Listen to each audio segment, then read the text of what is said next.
Hey y'all, my name is Ariel and welcome to Wisdom Through the Seasons, where we break the stigma of sharing our own stories. So today, um, I don't have a guest today, so it's just gonna be me and you talking. But I wanted to touch on something because I know that this month is Mental Health Awareness Month, and this particular topic is something that I'm very passionate about because I am experiencing this myself and countless other people that I know and love.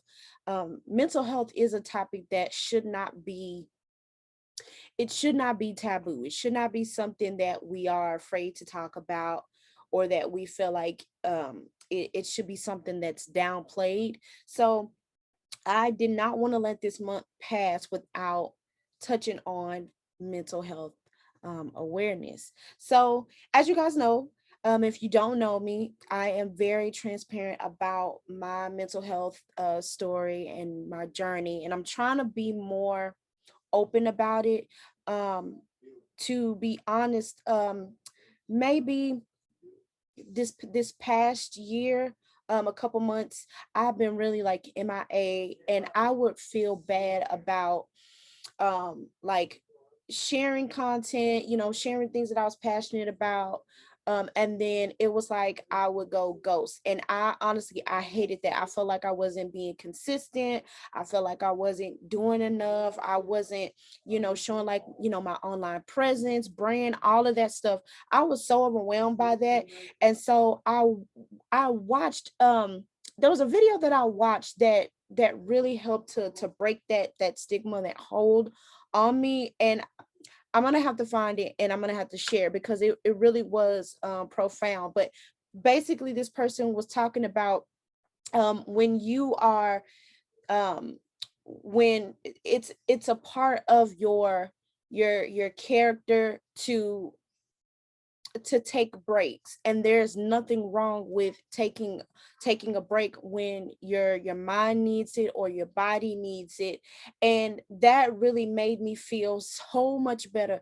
When I say y'all, I was really struggling. I was like, I don't know if I can, if I can keep up, or if Tea Time with Nana is going to be successful, because I felt like I wasn't consistent enough.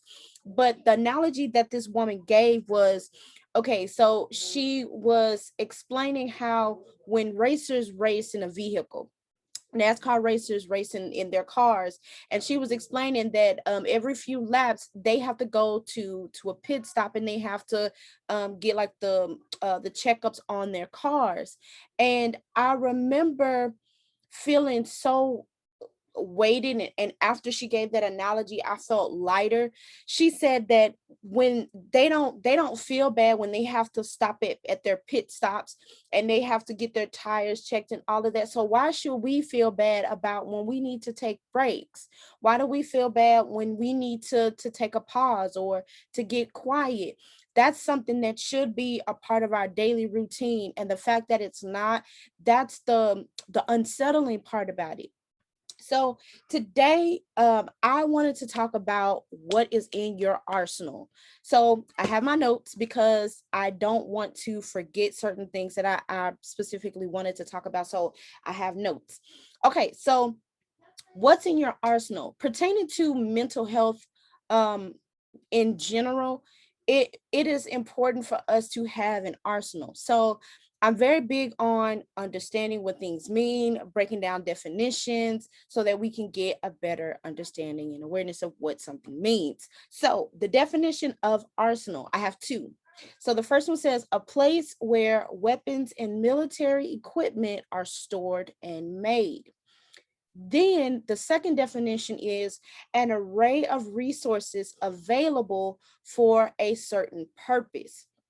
So I thought these two definitions really stood out because it really does depict what I saw, and trying to explain what I'm about to explain in just a minute. So the first definition, a place where weapons and military equipment are stored and made.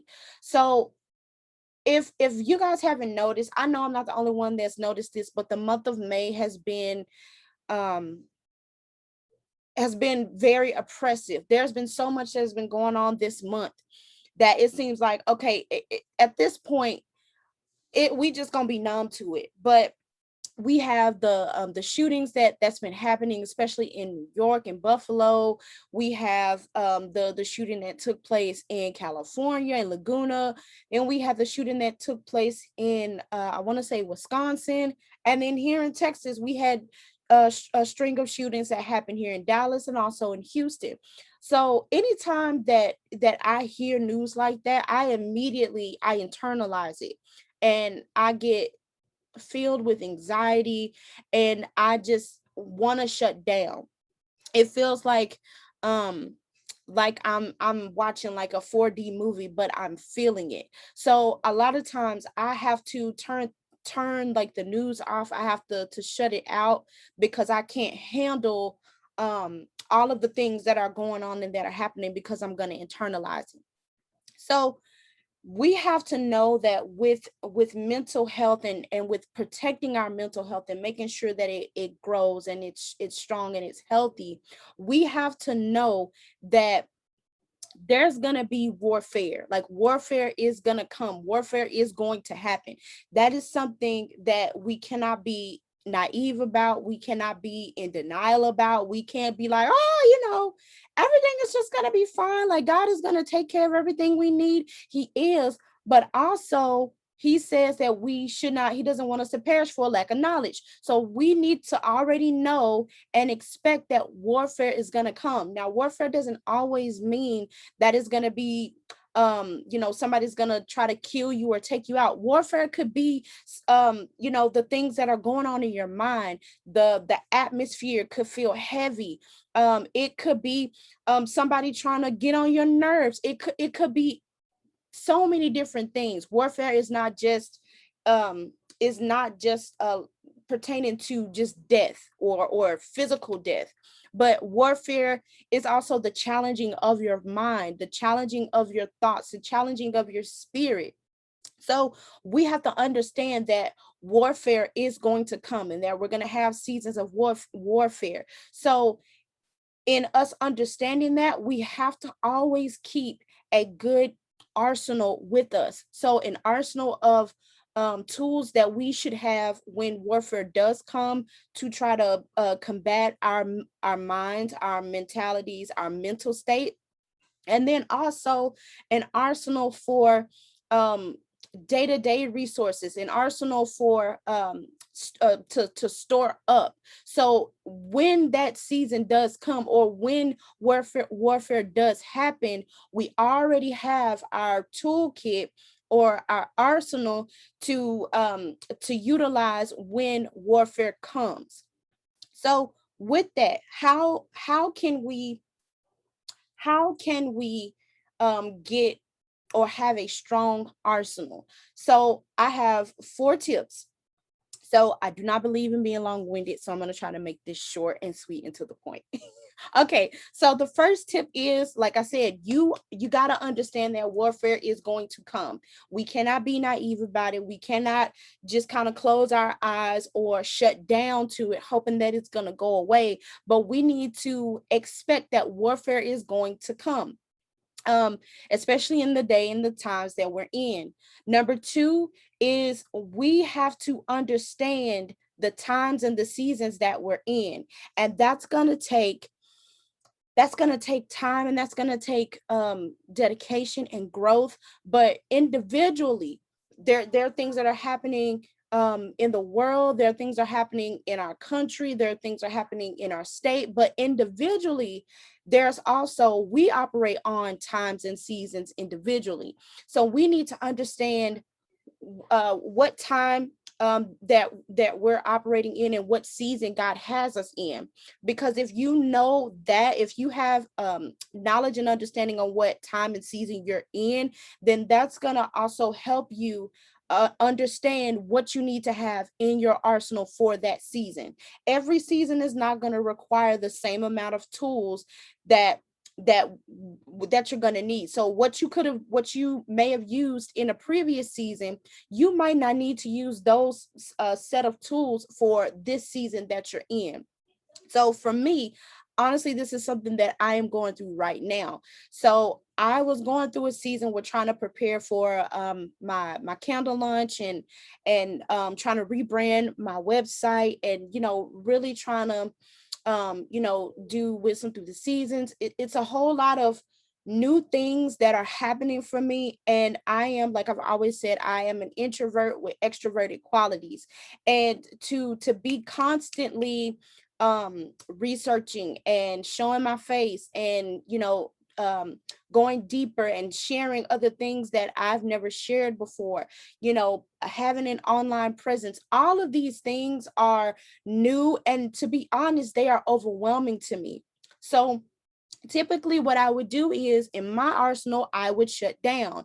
I would want to just lay in my bed. I wouldn't want to deal with things. I like watching movies. I like watching TV. I like listening to music. So I would use those things that typically will be used to help me. I use those things as a way to keep me distracted, because I didn't want to show up. I didn't want to to do the work. If I'm just being completely honest, that's where I was. So in this season, and understanding that it's going to take me getting still and me getting quiet, I've had this deep desire to get still and quiet. And typically when I get to that place, I know that God is getting ready to position me, and I know that God is dealing with me in a way that I need. So understanding what time and season you're in, that's going to help you know what to put in your arsenal, what to have in your toolkit. And that's actually the next tip, which is to get still. We can't know what we need to put in our arsenal if we can't hear and get the direction that we need. And the only way that you're going to get that is if you get still. I call them having check-ins with yourself, having check-ins with God. So I wasn't doing that. And that is where I recharge, is getting still. It's getting quiet. I recharge. That is my superpower. That is my super strength. And lately I had not been doing that. I have been filling myself with so much noise. And it got to the point where I was so overwhelmed. I gotten out of this place um of insomnia, not being able to sleep, and all of these things. But I had gotten so overwhelmed that I was starting to rehash old habits that I had gotten out of. And it wasn't until I started feeling like this overwhelming sense of like, all this noise is irritating me. I need to get quiet. I need to get still. I need to sit down. I don't need to listen to music. I don't need to watch anything. I just need to sit in silence for just a moment. And literally I took a book crossword puzzle book, and I literally sat in silence and I did crossword puzzles. And when I say I felt so good, I felt so relieved. Like, oh, yes, this is what I've been missing. And I was able to hear God speak to me, and I was able to get what I needed by shutting everything off, getting quiet, getting still. So for those who are moms, I know that this is not an easy thing to do. It's like, okay, well, Ariel, I hear you, saying get quiet, get still, but like I got kids and there's no way to get quiet and get still. How am I supposed to do that? So I am a mom too. I am a mom of two, and I have two little ones, and they are literally like little ducklings. They are always on my leg, mama, mama, mama. And I'm like, if I hear the M word again, I'm gonna scream. So what I had to do was I had to sacrifice time to get time. And what I mean by that is I had to adjust my comfortability so that I could get that quiet time. So I knew that okay, my kids are on the schedule. I usually have them in bed by 8:30. Then once they're asleep, then I'm gonna have to sacrifice that time that I usually would get on my phone and I would scroll. I can sacrifice that time and I can use that as quiet time and getting still. Even if it's 15 minutes, that's 15 minutes of progression. If that means that I have to wake up before them, they typically wake up at 7. That means that I may have to get up at 6 or 6:30. I don't want to get up at 6 or 6:30. I'm typically up by 9. But in order to get realigned, I have to make some sacrifices and I have to make some adjustments that I don't want to make, but it's a necessity. At this point, I need it. So to produce a healthier mentality for myself, I have to sacrifice either getting up earlier in the morning, or I have to sacrifice um that scroll time, or that time that I use as idle time to really hone in and really focus. So if you are a mama bear and you are struggling with getting still because you don't have the time, take a look and reflect over your day, over what your schedule is, and I guarantee you, you will be able to find, whether that's 5, 10, 15 minutes or even more, of time to just get quiet and get still, even if that means going to your bathroom, locking that door, and getting quiet, getting still, whether that's taking while you're doing taking a shower, whether that's, getting in the tub. We all have time that we can spare, but we don't like to make time. I know I didn't. I'm just being honest. So, but in that time of getting still, it looks different for each person. So you have to, decide what time frame works best for you. But when you take that moment to first check in with yourself, that time of reflection, checking in with you, checking in with God, I guarantee you, you're going to come out of that time with some understanding. Maybe you may not have all of the answers right then, but positioning yourself to be able to get the answers sometimes is all that we need. And literally, when we get quiet in that 15-minute or 20, 20, 30 minute period throughout the day, God starts speaking. And then it's like, the more that you practice the, checking in with yourself, the more that you can hear God throughout your day to day. And sometimes that's all we need to get what we need to get from him for ourselves. So when you're in that reflectional time and that reflectional period, it is essential to have some tools with you. You definitely need some paper. You definitely need a pen or a pencil. If you like to use your phone, I would not recommend using your phone, because it's very easy to get distracted and want to go back to scrolling. I know it happens to me all the time. So I have to put my phone aside and I have to bring out some good paper and that good old pen, and I have to use that. So in that time of reflection, one good way of building up your arsenal is writing down the things that you've received throughout their reflectional period. So what questions are flowing through your mind? What questions did God give you in that reflectional time? What answers did he give you? Specifically, when you go into that check-in time, ask him, God, what season am I in? What time frame am I in? If you don't know, it's very easy to ask. Those questions are not dumb. They're simple, but they're mighty, because you need to know where you are, and you need to know what type of tools you need to have for the season that you're in. So I believe that no question is a dumb question. Ask him, God, what season am I in? What time am I in? Well, why do I, I'm finding that I'm feeling, really moody. I'm feeling, burnt out. I'm feeling tired out. God, what is going on with me? You know my coming and my going. You know who I am. You made me, so you know me better than I know myself. So can you please share with me what's going on with me? Because I have no idea. I don't know. I literally had to do that, I think the day before yesterday. Had to do it the day before yesterday. Like, God, I don't know what's wrong. Like, I just launched the candle line and I was like excited. And then it was like, I went from up here to down here. I was so discouraged and I felt so heavy. And I'm like, God, I don't want to do Wisdom Through the Seasons. I don't want to do another video. I just want to lay in my bed and I just want to cry. And I don't know why I want to cry. And literally, my husband had to talk me off the ledge. And he was like, no, we're not doing it. Like, you are moving, you're progressing, and you're going to keep doing that. You're not going to stop.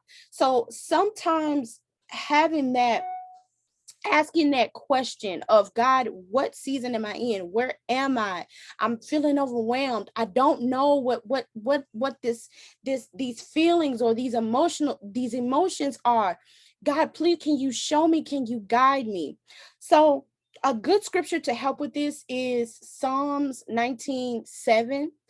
That is my favorite scripture that I love, and that's one of the scriptures that is in my arsenal. So get you a scripture that when you need it, you there are set scriptures that I have written down.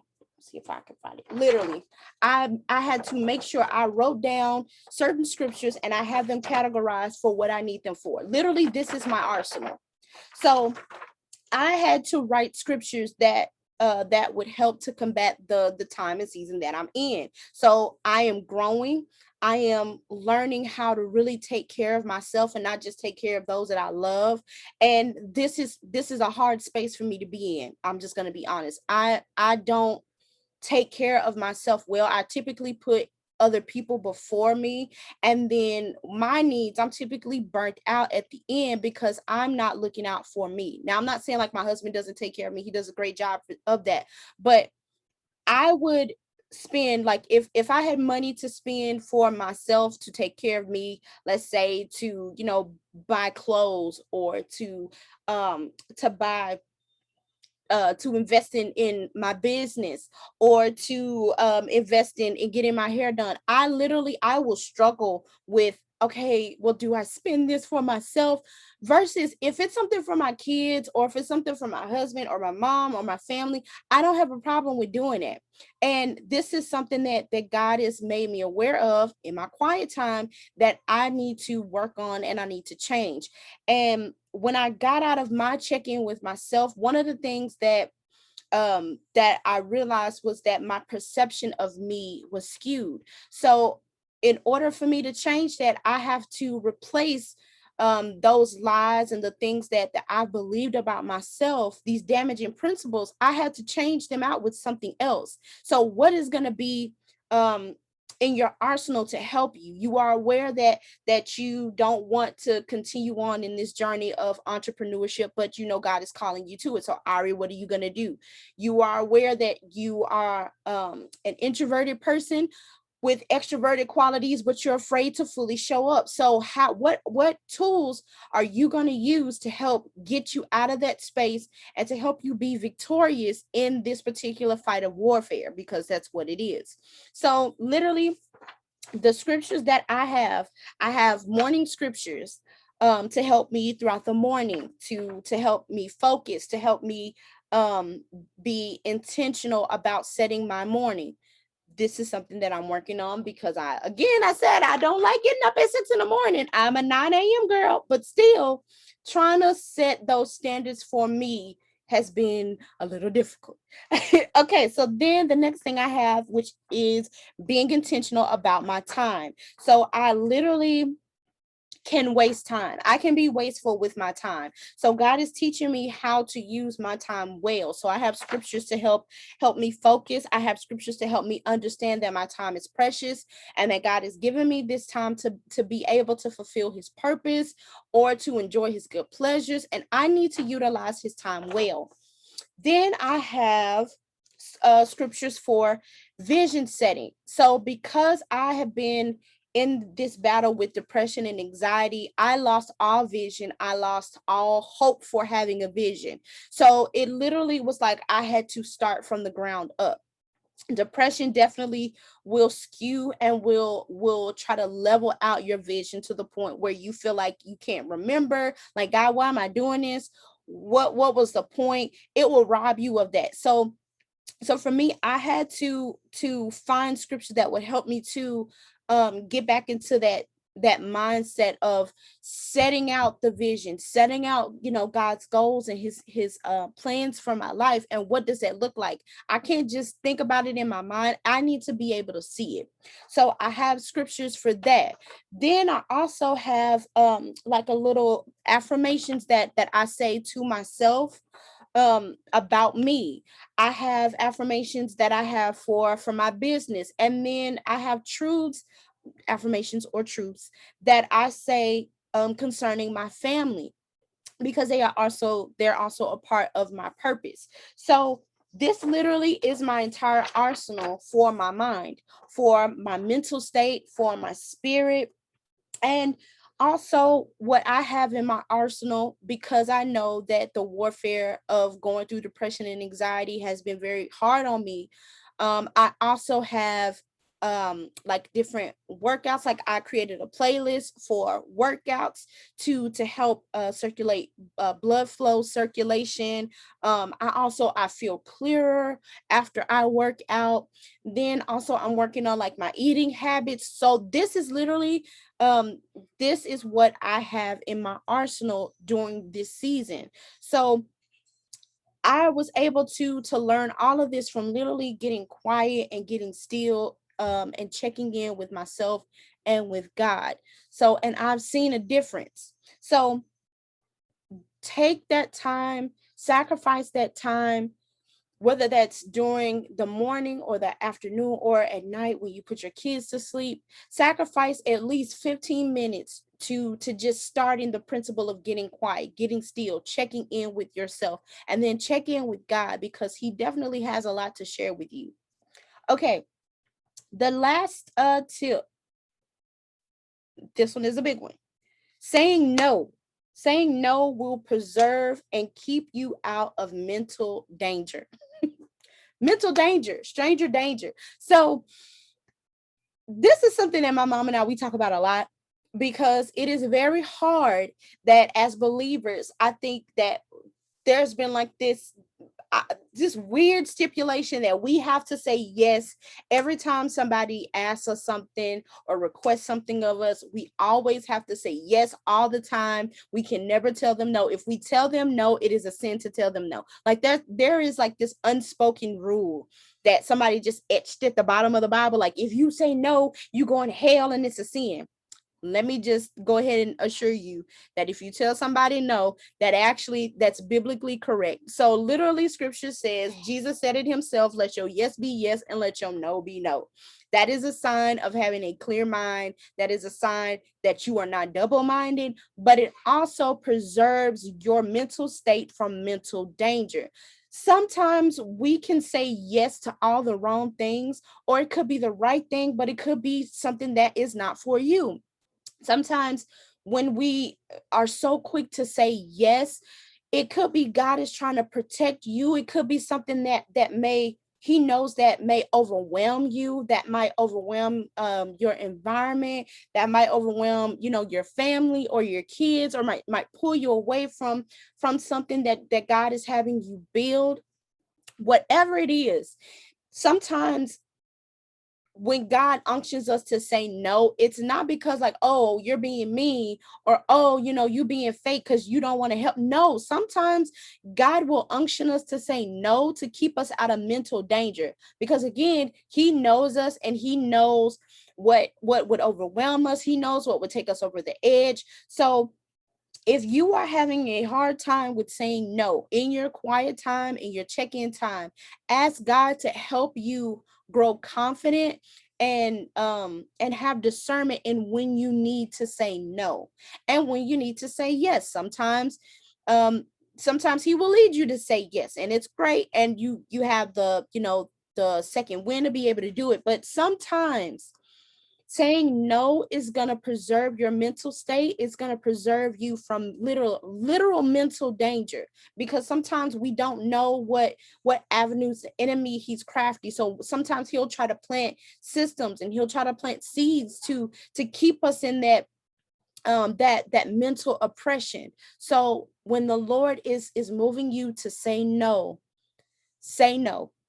Don't try to like go, oh God, I'm so confused. Like, when clearly you need to say no for yourself. And that doesn't mean that you are being selfish. That doesn't mean that other opportunities won't come for you. God could be setting you up for something that is more suited for you, or he could be preserving your peace. He could be preserving the work that the two of you have been doing together, and you don't want to jeopardize that by just giving in and saying yes to something or someone that God could have another opportunity or avenue or outlet for that person or for that situation.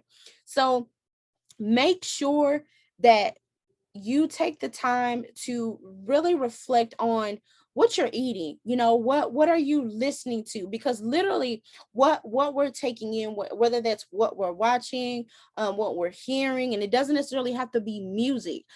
um we are taking in so many different things on a daily basis that literally when the time comes for a necessity that we need to pull out of our arsenal, you'll be surprised how either you're on empty, you feel like you're burnt out, you feel like you don't have the energy to pray, you feel like you don't have the resources that you need. And typically um that also comes from what we're storing in our arsenal. So be mindful of the things that you're also putting in your arsenal for a later time. Just like we have a savings account, and how people who are very very wealthy talk about it's important to put money in your savings, it's important for your money to accrue. It's the same thing with your mental state, and making sure that you have a healthy mental life and environment. You also want to store things and put things away in your arsenal for a later time and a later season. So meditating on God's word, meditating and replaying and rethinking on those scriptures that you have in your arsenal, those scriptures that you need, that pertain to you, listening to podcasts that help elevate you, that helps move you into your purpose, exercising, what being mindful about the things that you're eating, the things that you're putting into your body, taking in assessment of the people, the friends, the even family that you have around you.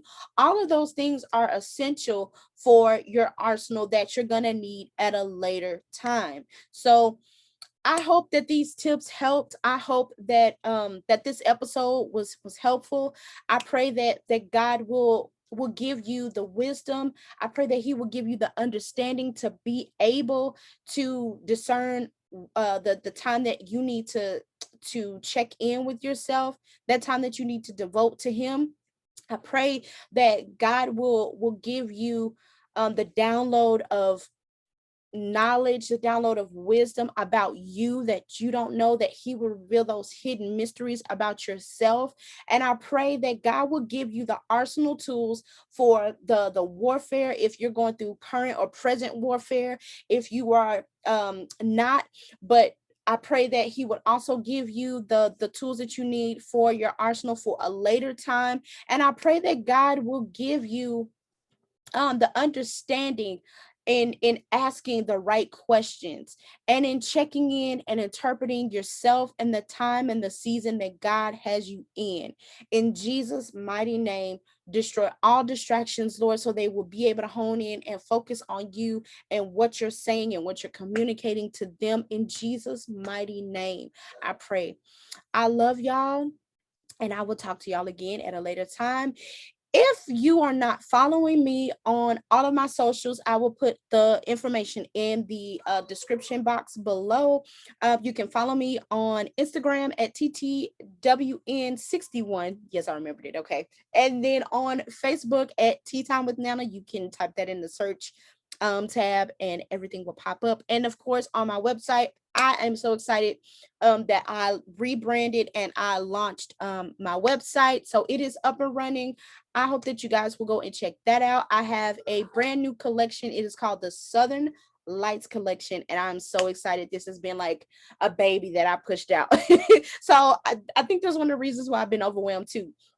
So we are moving into a new space, and I'm really excited to continue these conversations, and to honestly to grow with y'all and to do life with y'all. So if this has helped you, and if you know somebody who will love to hear this particular episode and all the other episodes, please share this content with people that also need to hear this message. So I love y'all, and I want y'all to win and have a successful week, and we'll talk again.